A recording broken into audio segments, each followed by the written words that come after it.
ite na hi simle zubang asia hita simle mi zatam ten gamang singbang hong puk ta ami zatam lai dim nemin silai singbang ling kung biak sian mang Giêsu ko yom na hiyan bal bangin at COVID-19 kimbang hong zing sakit hen kol bulahilo to pa sumbang hong bia che kayo namin kong pa che na dingo dai bang hong heo sakin to pa na bia kuk sung ngak la lua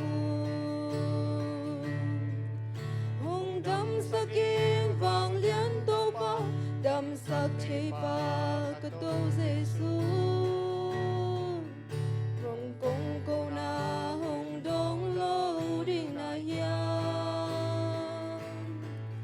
dam na na vang lian khu thong san in mo to pa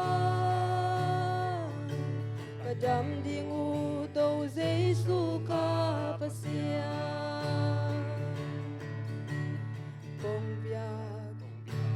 to Giêsu sim le ya pia và bằng pil độc tha tên đam na tui hong loan che ke yu đam na li độc tha to bao đam nang to hong loan đi ka đam đi ngu to Giêsu ka pa sia hong dam sakim vang lian to pa dam sak che pa ka to Giêsu tong kong ko na hong dong lo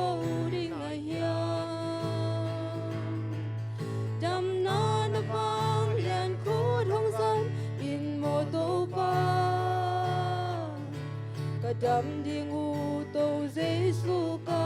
pa sia te in hong boy sang ma ta le ei zai on ta te in lao in ni ling het ke ding u to pa na ken khol sa chu te hong tang tu hi ta ivan in pi hong nai na na hi so saking vang lian to pa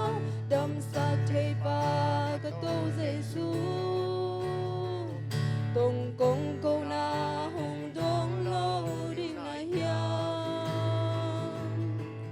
dam na na vang lian khu thong san in mo to pa ka dam ding u to Giêsu ka pa sia